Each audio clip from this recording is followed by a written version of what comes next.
Tatăl nostru care ești în ceruri, venim din nou cu mulțumire și laudă la adresa Ta, fiindcă Tu ești un Dumnezeu bun, ești un Dumnezeu iubitor, ești un Dumnezeu care a întocmit un plan minunat de răscumpărare, dar nu doar un plan întocmit, ci într-o zi ai coborât la noi.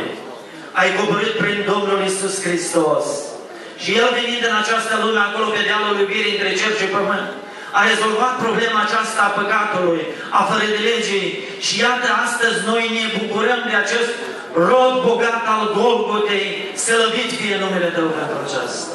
Îți mulțumim pentru fiecare frate și soră în parte, care în ascultarea cuvântului Tău a primit cuvântul, s-a pocăit, s-a întors la Tine și astăzi și-au depus mărturie de credință în apa botezului și au devenit un popor al Tău.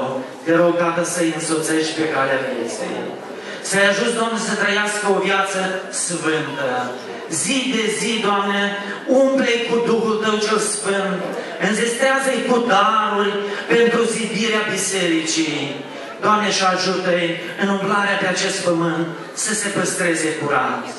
Să fie, Doamne, acea sare care să dă gust societății celor din jurul lor, să fie acea lumină că oamenii să vadă în ei cu adevărat urmașii Tăi, să Te vadă pe Tine și să Te caută pe Tine.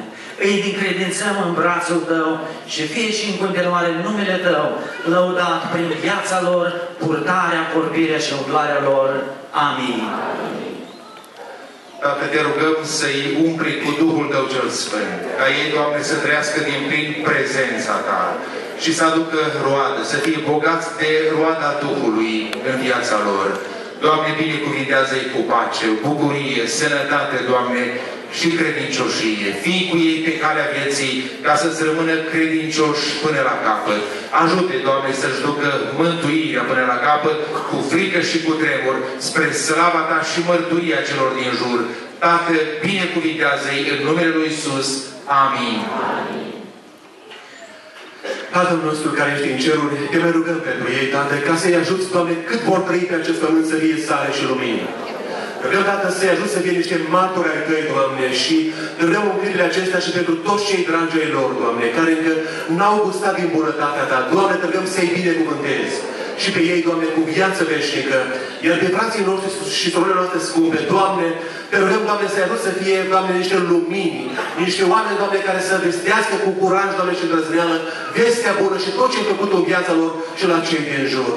Doamne, păstrează pe toți până în ziua veșniciei. Poartă Tu cu carul Tău de biruință. În numele Lui Iisus Te rugăm, Tată, și îți mulțumim prin Duhul Tău cel Sfânt. Amin. Vă rugăm să vă așezați, frați și surori.